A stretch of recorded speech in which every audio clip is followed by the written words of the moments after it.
So ఇవాళ క్యూఎన్ఏలో మీకు చాలా ఇంపార్టెంట్ క్వశ్చన్ ఒకటి ఈ మధ్య 2-3-4 రోజులుగా మెలుగుతున్నది ఒక క్వశ్చన్ ఉంది. బన్నీవాసు గారు ఎక్కడ ఏమయ్యారు గీతార్ట్స్లు వగైరా వీటిలో. దానికి నేను అంటే మన క్యూఎన్ఏలో అది రాకుండా ఒక క్లారిటీ ఇచ్చేసి మన క్యూఎన్ఏని ఈ సినిమాకి మాత్రం పరిమితం అయ్యేలాగా చూద్దామని నేను ప్రపోజ్ చేస్తూ వాసుదా విద్యాట్రామా లెఫ్ట్కి అది ఇందాక మూర్తిగా లేరా ఊరెళ్ళారా ఆయన ఏదో రాశారు, ఆయన ఏదో అనుకుని ఏదో రాశారు, దానికి చెప్పాల్సి వస్తుంది ఇప్పుడు నేను. అందుకని గీతా ఆర్ట్స్కి వీళ్ళిద్దరూ 2 కళ్ళు.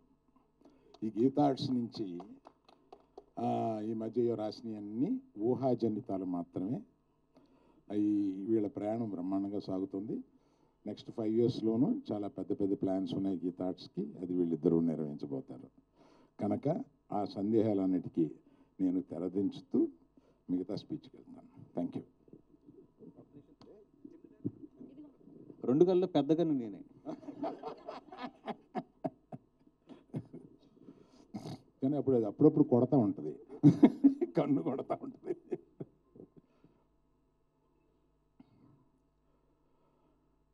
తండేల్ సినిమా సీరియస్గా తీస్తున్న ఒక సీరియస్ సినిమాలో అదే స్క్రిప్ట్లో కూర్చున్నప్పుడు విద్యాతోటి సరదాగా బాగా సరదాగా నవ్వుకునే ఓ సినిమా తీస్తే బాగుండేది. ఇప్పుడు మేము రోజు సీరియస్ స్క్రిప్ట్లో కూర్చొని సీరియస్ సినిమా గురించి ఆలోచిస్తూ మంచి లవ్ స్టోరీ తీస్తున్నాం. Thanks to all the media దాన్ని మంచి పెద్ద హిట్ చేశారు. ఆ తర్వాత అలా అన్నప్పుడు విద్యాతోటి భాను రియాజులకు ఆ విషయం చెప్తే వాళ్ళు ఒక కథ తీసుకుని వచ్చారు. That is the reason they are a part of this film. అది తీసుకొచ్చి కార్తిక్ రాజు గారితో నాకు వినిపించారు. ఆయన 2 hours చెప్తే నేను కింద పడిపోయాను. అంటే నవ్వుతూ ఆయన చెప్పేది అంత బాగా చెప్పాడు. ఆయన తమిళ్లో చాలా బాగా చెప్తారు, నాకు తమిళ్ చాలా బాగా వచ్చు కనుక అది అంత బాగా చెప్పారు. సో ఈ సినిమాలో వీళ్ళిద్దరూ కుర్రోళ్ళు ఇద్దరు కుర్రోళ్ళు కుర్రమని వాళ్ళు కనపడినప్పుడు మామూలుగా డ్యాన్స్ చేశారు మొత్తం. చాలా నవ్వుకుని మీరు ఈ పర్టికులర్గా ఈ సినిమాని సమ్మర్కే రిలీజ్ చేద్దాము అని అనుకున్నాం. ఎందుకంటే సమ్మర్కి జనరల్గా ఫ్యామిలీస్తో సినిమా చూద్దాం, సరదాగా చూద్దాం అని ఈ ఎండలకి ఎయిర్ కండిషన్ థియేటర్లో కాసేపు కూర్చొని చూద్దాం అనుకునడానికి ఈ సమ్మర్కి చాలా సూట్ అయ్యే సినిమా. 9వ తారీఖున మీరు డెఫినెట్గా చాలా బాగా సినిమాని ఎంజాయ్ చేస్తారు. మీకు ఏం కావాలండి, ఇద్దరు గెంతులేసే 2 కుర్రోళ్ళు, సలసల్లాడిపోయే 2 అమ్మాయిలు,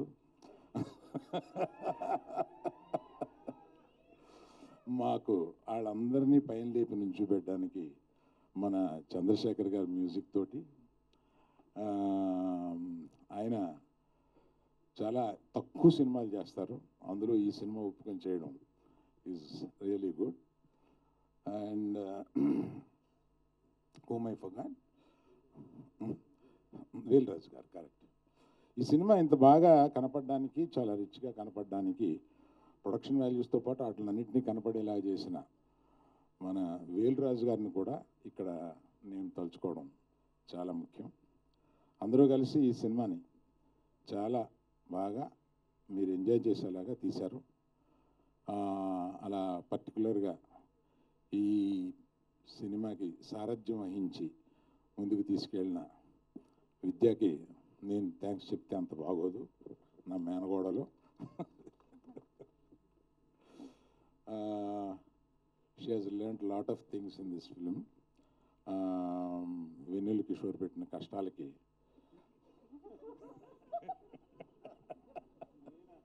నేనా సరదాగా అంటున్నాను సార్, ఏదో ఒకటి అనకపోతే రియాక్షన్ రాదు కదా.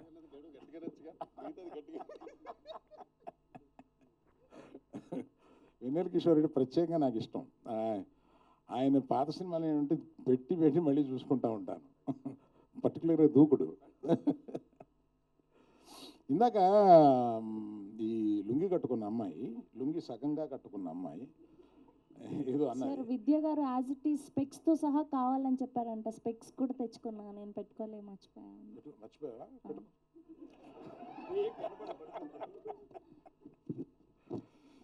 అంటే లేడీస్ కాక్రోచెస్ అనే ఒక లేడీస్ కాక్రోచెస్ కదా అనే ఒక డైలాగ్ ఏదో ఉంది. దానికి గబుక్కుని అపార్థం చేసుకుంటారేమో లేడీస్ అని ఒక వివరణ ఇవ్వబోతున్నాను. ఎందుకంటే మోస్ట్ రెసిలియంట్ క్రీచర్స్ ఒక ఇదేంటంటే కాక్రోచ్. ఎందుకు అంత రెసిలియంట్ అంటున్నా అంటే it is very popular that atomic bomb పేలినా కూడా బ్రతకగలిగిన అంత రెసిలియన్స్ ఉన్నవాళ్ళు ఆడవాళ్ళు కాక్రోచెస్ అని ఉంది ఒకటి. అందువల్ల రెసిలియన్స్ గురించి పర్టికులర్గా చెప్పిన ఆ సందర్భంగా ఉపయోగించాం కనుక దాన్ని గొప్పగా చెప్పిన విషయాన్ని గబుక్కుని కొంతమంది వంకర పడతారేమో, దయచేసి పట్టొద్దు అని చెప్పడానికి. డైలాగ్ మీరే రాసారా సార్? లేదండి అమ్మా, ఆ డైలాగ్ రైటర్ గురించి చెప్పాలమ్మా. చాలా బాగా చేశారు. భాను నందు అనే ఒక ద్వయం ఉంది. వాళ్ళు ఇది అయిపోయిన తర్వాత నాకు డైలాగ్ వర్షన్ వినిపించడానికి వచ్చారు. కార్తీక్ రాజ్ చెప్పినప్పుడే నాకు ప్లాట్ చాలా నచ్చి ఆ తర్వాత డైలాగు వర్షన్ వింటుంటే నిజంగా వీళ్ళు ఎంత క్రియేటివ్గా రాస్తారో అని అనిపించింది. పర్టికులర్లీ భాను ఆయన డైరెక్ట్ కూడా చేస్తున్నారు ఏదో సినిమా. అప్పుడు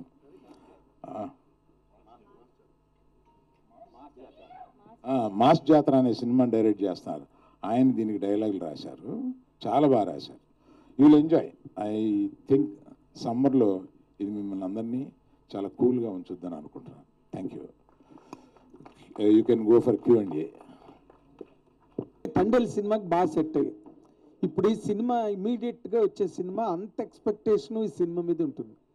వాట్ ఆర్ ది ఫ్యాక్టర్స్ అండి ఇఫ్ యూ కెన్ రియల్లీ అంటే చెప్పాలి ఈ సినిమా ఆడడానికి ఇంత దమ్ము ఉంది అని చెప్పాలంటే 1, 2, 3 పాయింట్లు ఏం చెప్తారు సార్ దీనికి? Only entertainment you want to say? Yes, ఎందుకంటే నవ్వించాలి, నవ్వించాలి అంతే. Let voices speak sir. నవ్వించాలి. ఇప్పుడు తండేలు అంటే ఒక హానెస్ట్గా ఒక కథ, నిజంగా జరిగిన కథ, అంత హానెస్ట్గా చెప్పాము. ఇది వచ్చి నవ్వించాలి, టార్గెట్ వచ్చి నవ్వడం, వాళ్ళు ఇచ్చిన డబ్బులకి ఇంకా ఎక్కువ నవ్వించి బయటకు పంపడం. అంతకన్నా ఈ సినిమా ఎక్కువ ఆలోచించలేదు మేము ఎవరు కూడా. అంటే లైక్ మ్యాడ్ ఆయన అలాగే చెప్పాడు ముందు, ఇది నవ్వడానికి తప్పితే ఇంక దేనికి పనికిరాదని ముందే ఒక లేదు. దీంట్లో చిన్న కథ ఉంది, స్క్రీన్ ప్లే మంచి స్క్రీన్ ప్లే ఉంది, దాంతోపాటు నవ్వించడమే మెయిన్ టార్గెట్ ఉంది. Okay okay. నౌ విష్ణు, అంటే మీ సినిమాలు అనగానే ఏదో చాలా గట్టిగా ఎక్స్పెక్ట్ చేసే ఒక సిచ్యువేషన్ మీకున్నది, ఒక typical situation. Will this film really meet that అంటే అది it will fall in the regular track like any entertainment? Regular బేసిక్గా నేను రెగ్యులర్ మీరు ఎప్పుడు చూడలేదు ఇప్పుడు దాకా, ఇకపై కూడా చూడరు. ఖచ్చితంగా కథలో మ్యాటర్ ఉంటుంది. కాకపోతే దీనికి మేము ఎక్కువ ఎక్సైట్ అయింది ఏంటంటే వన్స్ స్టార్ట్ అయిన తర్వాత షూట్ ఏదైతే ముందు ఎంటర్టైన్మెంట్ ఎక్కువ ఇద్దాం అనుకున్నామో, సింగిల్ అనేది మ్యాక్సిమం అందరూ అది ఫేస్ చేసే ముందుకెళ్తారు. ఇప్పుడు ఒక ఏజ్లో అందరూ సింగిల్గా ఉంటారు, అట్లీస్ట్ వాళ్ళు ఆలోచిస్తారు సింగిల్గా ఉన్నందుకు ఎందుకున్నాం ఏంటని. ఆ ప్రాబ్లమ్స్ ఇప్పుడు ఉన్నాయండి. అవి 80s బ్యాచ్ రిప్రజెంట్ చేసేది ఒక ఆయన ఉన్నారు, 90s బ్యాచ్ రిప్రజెంట్ చేసేది ఒకళ్ళు ఉన్నారు, జెన్జీ పిల్లలు కూడా ఉన్నారు. సో ఇలా ఒక 3 జనరేషన్లో ఒక మైండ్ సెట్ ఎలా ఉంది ప్రజెంట్ అనేది హ్యూమరస్గా. ప్రాబ్లమ్స్ ఉంటాయి, అన్నీ ఉంటాయి, అవన్నీ మీకు ఎంటర్టైన్మెంటే. మాకు మాత్రం కథలో వెళ్ళే దీంట్లో మాత్రం మంచి మూమెంట్స్ ఉంటాయి అన్నీ. కాకపోతే ఏడవటాలు లేకపోతే ఎమోషనల్ అవి తక్కువ ఉంటాయి అన్నమాట. మీకు మాత్రం చూసినంతసేపు మాకు అది ఏది జరుగుతున్నా మీరు కనెక్ట్ అవుతూనే ఉంటారు, నవ్వుతూనే ఉంటారు. ఎందుకంటే మీరు ఎక్కడో మీలోనో లేకపోతే మీతో మీ ఫ్రెండ్తో మీ బ్రదర్తో ఎవరో ఒకరిది జనం నుంచి వచ్చిన స్టోరీ అండి ఇది. సో మన క్యారెక్టర్లు బయట ఉండే క్యారెక్టర్లు, రెగ్యులర్ క్యారెక్టర్లు, సినిమాటిక్ హీరోయిజం ఆ క్యారెక్టర్లు కాదు. సో అందుకే చాలా ఈజీగా అందరికీ కనెక్ట్ అవుతుంది, నవ్వుకుంటారు. అంటే మీ ఈ సినిమా కథ నడుస్తున్నంతసేపు ఏదో సీన్ టు సీన్ రీల్స్లో జోకుల్లాగా వచ్చి వెళ్ళిపోతుందా? But there will be any constructive story that can really hold the auditoriums and audiences? 100% hold ఉంటుందండి. 100% స్టోరీ అంతా చాలా హోల్డ్ ఉంటుంది. కొత్త స్క్రీన్ ప్లే ఉంటుంది, కొత్త ఫినిషింగ్ ఉంటుంది, అన్నీ కొత్తగానే ఉంటాయి. రెగ్యులర్ అయితే ఏమి ఉండదు, నవ్వు మాత్రం రెగ్యులర్. అంటే నవ్వు మరి వేరియేషన్స్ ఎలా చెప్పాలనో తెలియదు, నవ్వు మాత్రం నవ్వుతారు, గట్టిగా నవ్వుతారు, పగలబడి నవ్వుతారు, దుల్లి నవ్వుతారు. నవ్వులు రకాలు దీనిలో చూపిస్తారు. And I wish all the very best మీ అందరికీ కూడా. Thank you. ఈ సినిమా పెద్ద హిట్ అవ్వాలని గీతా ఆర్ట్స్కి మరొక ఫెదర్ ఇన్ ది క్యాప్. వచ్చిన తర్వాత నేను అబద్ధం చెప్పేది కాదు, ఇది ఉంది, కాక్రోచ్ థియరీ ఉంది. ఆటం బాంబ్ పడినా అది వెళ్ళే ప్లేస్కి వెళ్ళి it saves it self because it doesn't have blood. అదే ఈ థియరీ ఉందండి, ఇది లేకపోలేదు. నేను ఫస్ట్ టైం చెప్పడం కాదు, ఇది నేను చదివిందే చెప్తున్నాను. అంత రెసిలియన్స్ కాక్రోచెస్కి ఉంటాయి. సంసారంలో వచ్చే పడే ఆటం బాంబులకి అంత రెసిలియన్స్ ఆడవాళ్ళకు ఉంటాయి. మీరు ఇందాక నుంచి చెప్తున్న దానిలో ఏం రిఫ్లెక్ట్ అవుతున్నదంటే ఆడవాళ్ళు కాక్రోచెస్ లాంటి వాళ్ళని రిఫ్లెక్ట్ అవుతున్నారు. But the resilience of the cockroaches where it will never die even under the nuclear explosion. ఆడవాళ్ళు కూడా అంత రెసిలియన్స్ గా ఉండగలరు అన్నది అంత శక్తివంతులైన ఆడవాళ్ళని చెప్పాం సార్, అంతే. రిఫ్లెక్ట్ అవ్వాలి. అప్పుడు there won't be any problem. అయితే ట్రైలర్లో ఒక 3 అంటే అబ్బాయిలకు ఉన్న క్వాలిటీస్లో 3 చెప్పారు, ఆల్ఫా అని, మాస్ అని, చబ్బీ అని. సో మీరు ఏ టైప్ యంగేజ్లో ఉన్నప్పుడు? నేను పరమ పొరంబోకు.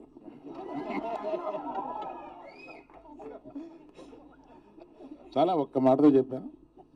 అందుకే ఇప్పుడు కూడా స్టేజ్ మీద అక్కడక్కడ మీ చిలిపి చేష్టలు కనిపిస్తాయి. పరమ రౌడీ బాయ్స్లోకి వచ్చానండి నేను. అలా పెరిగి వచ్చి ఆ తర్వాత అది కరెక్ట్ కాదేమో అనుకుని ఇక్కడ సెటిల్ అయ్యి పెద్ద మనిషి అయ్యి ఇప్పుడు పెద్ద మనిషి వేషాలు వేస్తున్నాను. అరవింద్ గారు సార్, ఒక సీనియర్ ప్రొడ్యూసర్ మీరు, అలాగే డిస్ట్రిబ్యూషన్లో కూడా ఒకప్పుడు యాక్టివ్, ఇప్పుడు కొంచెం తగ్గిన డిస్ట్రిబ్యూషన్లో మీకు ఉన్న ఎక్స్పీరియన్స్ గురించి చెప్పక్కల, ఎగ్జిబిటర్గా కూడా ఉన్నారు. ఇండస్ట్రీలో ఏం జరుగుతుంది సార్? చాలామంది ఏదో ఇప్పుడు ఒక ప్యానిక్గా ఆల్ ఆఫ్ సడన్ సినిమాలు ఆడట్లేదు, కొంచెం హ్యాపెనింగ్ హీరోస్ కూడా జనాల ఓపెనింగ్ రావట్లేదు, ఏం చేయాలి, ఎలా చేయాలని చెప్పి చాలా తర్జన పడుతున్నారు. ఏం జరుగుతుంది సార్ ఇండస్ట్రీలో? ఇది చాలా పెద్ద టాపిక్ అండి మీరు అడిగింది. నేను మాట్లాడటం మొదలు పెడితే అది ఒక 20 నిమిషాలు మాట్లాడాల్సి వస్తుంది. ఇంకో సందర్భంగా మాట్లాడతాను. మీకు మట్టుకు మీరు అడిగిన దానికి చిన్న బ్రీఫ్గా చెప్తానండి. మనకి కోవిడ్ వచ్చి అదృష్టం వల్ల దురదృష్టం వల్ల ఓటీటీ అనే దానికి అలవాటు పడ్డాం. ఆ ఓటీటీ దానికి అలవాటు పడడం వల్ల వచ్చిన ఇబ్బందులు ఇవన్నీ. కాకపోతే మార్పుని ఎవరు ఆపలేరు. ఓటీటీ అనేది వచ్చిన ఒక మార్పు, ఆ మార్పుని ఆపలేరు. ఆ మార్పుని మించి సినిమా థియేటర్కి రావడానికి సినిమా చాలా బాగుందిరా అని అంటే తప్ప సినిమా థియేటర్కి రావట్లేదు. కనుక చాలా బాగుంది అని అనిపించడం దర్శకులది, నిర్మాతలది వాళ్ళ బాధ్యత. జనం రావడానికి రెడీగానే ఉన్నారు. Thank you sir. కొంతమంది ప్రొడ్యూసర్లు ఏంటంటే సినిమాలు, చిన్న సినిమాలు కానీ మీడియం సినిమాలు కానీ చాలా రిస్క్, మేము ఆ సెగ్మెంట్లో తగ్గించేస్తామని కొంతమంది అంటున్నారు. ఇంకొంతమంది ఏమో థియేటర్లో మూసుకుపోతున్నాయి, షోస్ వెళ్ళట్లేదు, కొన్ని థియేటర్లో ఫంక్షన్ హాల్స్ అయిపోతాయని కొంతమంది అంటున్నారు. ఆ 2 విషయాల్లోనే గీతా ఆర్ట్స్ ఎలా చూస్తుంది ఆ సెగ్మెంట్ని? అంటే ఇది చిన్న సినిమా, మీడియం సినిమా, రెండింటి మధ్య సినిమా తెలియదు, కానీ ఈ సినిమాని మేము తీసాము, రిలీజ్ చేస్తున్నాము. దీని రిజల్ట్ని బట్టి కూడా మాట్లాడుకోవచ్చు. బనివాసు గారు, గీతా ఆర్ట్స్ అంటే family entertainer, double meaning dialogues కావచ్చు అట్లాంటివి. సో ఈ 2 ఎట్లా మిక్స్ చేశారు?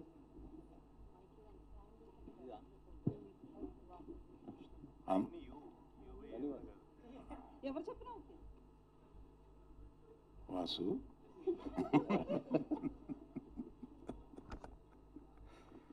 అందులో అంత డబుల్ మీనింగ్ డైలాగ్ ఏం లేవమ్మా, నాకేం కనపడలేదు. నేను ఇందులో ఉన్నాయనట్లేదు. శ్రీవిష్ణు గారిది లాస్ట్ 3-4 మూవీస్ చూస్తే ఎక్కువగా డబుల్ మీనింగ్ డైలాగ్స్ ఉంటాయి. సో మీది చూస్తే ఫ్యామిలీ ఎంటర్టైనర్ ఉంటాయి మీ మూవీస్ అన్ని. రెండిట్లో ఎలా మిక్స్ చేశారని అడిగాను అంతే. నేను ఆయన ప్రీవియస్ సినిమాలు చూడలేదు. విష్ణు గారు, ఇంకోసారి అబద్ధమే ఆన్సర్ అవుద్దమ్మా. విష్ణు గారు, ఇది లాస్ట్ సినిమా కొంచెం ఏంటంటే ఎక్స్పెరిమెంటల్ జోనర్లో చేశారు మీరు. విష్ణు ఇప్పుడు మళ్ళీ మీ రెగ్యులర్ ఒక స్ట్రెంత్లోకి వచ్చినట్టు అనిపిస్తుంది. ఏంటంటే ఈ ఎక్స్పెరిమెంటల్ జోనర్స్ రిస్క్ అని అర్థమైందంటారా? లేదండి, యాక్చువల్లీ అది రిలీజ్ టైంకి సగం సినిమా దాకా షూట్ కూడా అయిపోయింది. సో ఎప్పుడు నేను కొంచెం అహెడ్గానే ఆలోచిస్తాను, నా సినిమాలు కూడా అలాగే ఉంటాయి. అంటే మీరు జాగ్రత్తగా చూస్తే ఒకసారి వెనక్కి వెళ్ళిన సినిమాలన్నీ కూడా ఒక 5 ఏళ్ళు 10 ఏళ్ళు ముందుకి రావాల్సిన సినిమాలు మీడియా మిత్రులు చాలామంది చెప్పేవారు, ముందే చేసేవాడిని. కంటెంట్ ఇప్పుడు అందరూ చేస్తున్నారు. సో దాన్ని ఎలా ఎప్పుడు ఏది ఇవ్వాలనేది ఒక ఐడియా మనకే ఉంటుంది కదా, ఐడియా ప్రకారం చేసుకుంటూ వెళ్ళిపోతున్నాను అంతే. దీనికి ప్రత్యేకంగా ప్లానింగ్ అలా ఏమీ లేదండి. స్వాగ్ చేసేటప్పుడే సింగిల్ కూడా షూట్ కూడా చేసాం చాలా మటుకు, 30-40% అయిపోయింది అప్పటికి. విష్ణు గారు ఇక్కడ సార్ ట్రైలర్లో మీరు బాలయ్య గారి స్పీచ్ని ఇది ఏదో ఇది చేశారు, అది ఆ ఫ్యాన్స్ ఎలా రిసీవ్ చేసుకుంటారు సార్? అంటే ఆయన పబ్లిక్ అది సినిమాలలో చేయరు, ఆయన జస్ట్ పబ్లిక్ ఎక్కడైనా స్పీచ్ ఇస్తున్నప్పుడు ఇలా మాట్లాడుతున్నప్పుడు ఒక్కొక్కసారి అలా ఫ్లోలో పోతుంటుంది కదా. ఇది రెగ్యులర్ ఏమంటారు దాన్ని, ఇప్పుడు మనం ఏరియాలో ఉండే పిల్లలు సింగిల్స్ కాదండి, ఇది వాళ్ళు very much related into cinema, cricket, ఇవన్నీ రెగ్యులర్గా చూస్తారు కదా. చూసే వాళ్ళందరూ కూడా సరదాగా ఫ్రెండ్స్ కూర్చున్నప్పుడు హీరోల్లాగా మారుతారు, మీకు తెలిసే ఉంటుంది. ఒక 2 వేసిన తర్వాత హీరోల డైలాగులు చెప్పటాలు, డ్యాన్సులు చేయటాలు వెరీ వెరీ కామన్ అది. సో బాలయ్య బాబు గారిది మీరు పట్టారు, ఇంకా చాలామంది హీరోల రెఫరెన్స్లు ఉంటాయి దీంట్లో 100%. కానీ నేను చెప్దాం అనుకునేది ఏంటంటే, బాలయ్య బాబు గారిది ఎవరు చేసినా కామెడీ అవుతుంది. అది బాలకృష్ణ గారు ఒక్కరికి చెల్లింది, అంత పవర్ఫుల్గా చేయటం, అది చేయటం. ఆయన ఎప్పుడు మనం ఏం చేసినా మనకు అలా అనిపిస్తుంది. ఆయన కానీ ఆగలేం మనం, బాలయ్యలాగా డైలాగులు చెప్తాం, క్లబ్లో జై బాలయ్య అంటాం, అది అంతే, అది ఆయనకే చెల్లింది. సో అలా అందరు హీరోలు, బాలయ్య బాబు గారు కాదండి, చాలామంది హీరోలు రెఫరెన్స్లు ఈ సినిమాలో ఉంటాయి. కానీ అంటే ఆయన స్పీచ్ని మీరు అలా చేయటం ఫ్యాన్స్ రిసీవింగ్ అది ఎక్కడ ట్రోల్స్ వచ్చే అవకాశం ఉంటుంది. అది ఏ స్పీచ్లో నా డైలాగ్ ఏం చెప్పలేదు, మీరు ఒకసారి చెక్ చేసి నాకు చూపించవచ్చు. ఇప్పుడు రాబిన్ హుడ్లో సాంగ్ హుక్ సాంగ్ అది ఎంత కొద్ది కాంట్రవర్సీ అయిపోయింది. అవును, కేతికా శర్మ గారు. అవును. సో ఇందులో ఎలాంటి జాగ్రత్తలు తీసుకున్నారు? కేతికా గారు సినిమాలు అలాంటివి ఉండవు, మీరు కూడా ఏదో పొరపాటున ఏదో వినేశారు. మేబీ మీరు డబుల్ మీనింగ్ అన్నారు, డబుల్ మీనింగ్ చచ్చిన ఉండవు, సంస్క్రిట్ ఉంటాయి ఎక్కువ, అది చాలామంది డబుల్ మీనింగ్ అనుకున్నారు. సో మరి ఇప్పుడు సంస్క్రిట్ నేను నేర్పమంటే కష్టం. అలాంటివి ఏమి ఉండవండి నా సినిమాలు, అసలు ఉండవు. అందులో ఆడవాళ్ళకి నేను ఎక్కువ ప్రాధాన్యత ఇస్తాను, మీ అందరికీ తెలిసిందే అది. సో ఏమి ఉండవు, అలాంటి సాంగ్స్ ఏమి లేవు. విష్ణు గారు ఇక్కడ సార్ యా, మీ బాడీ లాంగ్వేజ్ ఒక టిపికల్గా ఉంటుంది. సినిమాలో యాక్ట్ చేస్తున్నప్పుడు సగం డైలాగ్ డెలివరీ ఉంటుంది, సగం మింగేస్తారు, కానీ ఆడియన్కి అర్థమైపోద్ది. అవును, ప్రతి సినిమాలో మీకంటూ సపరేట్గా బాడీ లాంగ్వేజ్. డైరెక్టర్లు మిమ్మల్ని మీకు జెల్ అవుతున్నారా, మీరు డైరెక్టర్లు జెల్ అవుతున్నారా, ఎలా చేయించుకుంటున్నారు మీతో? తెలియదండి, అది ఎగ్జాక్ట్ తెలియదు. నాకు తమిళ్ రాదు, ఆయనకి తెలుగు రాదు. మీరేం చెప్పినా నడిచిపోయింది. సో ఎక్కువ మేము చేసుకునే ముందు ఇది సీన్ అని చెప్పిన తర్వాత మేము ఎక్కువ డిస్కస్ చేసుకునే చేసాం. అయితే డైలాగ్ మీ సగం మింగిడి అన్నదాన్ని ఒప్పుకుంటున్నారా? ఎలాగ అర్థమైపోతుంది కూడా మింగేయడం బెటర్ కదండి. కార్తిక్ రాజు గారు జస్ట్ మినిట్. ఇప్పుడు గీతాట్స్ అన్నది it is known for it's black busters and land marks right from the day 1, ఇప్పుడు కాదు. అండ్ గా దాన్ని ఎగ్జిక్యూట్ చేస్తున్నారు even in this generation with this young batch. ఇప్పుడు ఈ మధ్యన కూడా వాళ్ళన్ని హిట్లులోనే ఉన్నారు గీతాట్స్, under the ages of Bunny Vas గారు అండ్ ఎవ్రీబడి. ఇప్పుడు మీరు will you guarantee the గీతాట్స్ and the followers of గీతాట్స్ and fans of Githarts that this film is also going to hit the bullseye? గట్టిగా చెప్పగలరండి మీరు? Before starting this sir, before starting Telugu వరాదా? ಇಲ್ಲ నేను చెప్తాను సార్, అది నాకు తెలుగు అర్థం అవుతుంది, బట్ మాట్లాడడానికి కొంచెం కష్టంగా. Okay. So before starting this movie, when Aravind sir accepted this movie, till now I have a pressure of like when the final product, when Aravind sir sees what is going to be the reaction, is big pressure for me, because getting a chance in Githarts is not an easy joke, because a lot of directors are trying. Yes, and it is really a lucky moment, a blessing moment for me to get an opportunity. Definitely it will be a happy product for Aravind sir, I can confidently tell. Okay. అడుగుతాం కదా sir. Okay sir, ఏంటంటే like mad వచ్చినప్పుడు sequel కూడా వచ్చింది, డీజేటీలో వచ్చినప్పుడు కూడా sequels వచ్చినాయి. మరి హ్యాష్ట్యాగ్ సింగిల్ యూత్కి అంతలా కనెక్ట్ అయ్యేది, మరి దీనికి కూడా ఏమైనా సీక్వెల్ ప్లాన్ చేస్తున్నారు? కరెక్ట్గా చెప్తారు దానికి. మీకు ఎండ్ చూస్తే అర్థం అవుద్ది 2 ఉందని. అది ఇప్పుడే నాతో చెప్పించేస్తున్నారు మీరు, సింగిల్ 2 ఉంది. సూపర్ ఏం చేయడం, దానికోసం అట్లా చేసాం. విష్ణు గారు, ఇక్కడండి. సో యాక్చువల్లీ ఇక్కడ పోస్టర్లో సబ్జెక్టు హెచ్హెచ్విఎం రిలీజ్ అని పెట్టారు. అది ఏంటో చెప్పాలి ఇప్పుడు నేను. చెప్పండి చెప్పండి చెప్పండి. అది హరిహర మహావిల్లో అండి. అది హరిహర వస్తే వీరమల్లు. మేము తప్పుకుంటామని ముందే మెన్షన్ చేస్తాం, అంతే కదా ఆబ్వియస్లీ. అండ్ ఇందాక అన్నట్టు కూడా సంస్కృతం అన్నది మీరు వాడతారు, అది అర్థమైపోతుంది కూడా అందరికీ. సో ఆల్రెడీ లాస్ట్ మీ 2 సినిమాస్లో కూడా ఆ డైలాగ్స్ అన్నది like it is like gambling of కొంచెం ఎక్కడ దొరకకుండా గ్యాంబ్లింగ్ చేసినట్టుగా అనిపిస్తాయి ఆ సంస్కృతం డైలాగులన్నీ. But every one will understand that. ఈ సినిమాలో ఆ పోర్షన్ ఎంతవరకు ఉంటుందంటే వాట్ విల్ సే? అది ఓటీటీలోకి వచ్చాక అర్థం అవుతుందండి, ముందు అర్థం అవ్వదు. ముందు అర్థమైపోతే అది అంటే ఈ సినిమాలో ఎంతవరకు ఉండొచ్చు? లేదు లేదు, మామూలు 1Xలో చూస్తే మీకు నా భాష నా అంత ప్యూర్ తెలుగు ఎక్కడ కనిపించదు మీకు. అవునండి, 2Xలో అయితే కొంచెం మారుతుంది, 3X అంటే మారుతుంది. అది ఎవరు చేసినా మారుతుంది, కానీ అది ఎందుకో చేశారు మరి అలాగా. All the way. మామూలుగానే కొన్ని డైలాగులు ఇంత 2X లో రన్ అవుతా ఉంటాయి. అవును సార్, వెన్నెల కిషోర్ అది సార్ మాట్లాడుతున్నప్పుడు కూడా అలాగే అనిపిస్తూ ఉంటుంది sir. And Thank you very much. Thank you, press. Please take our film to the people and see that it is a success. You are a part of, always our success. You are a part of it. Thank you very much. Good luck.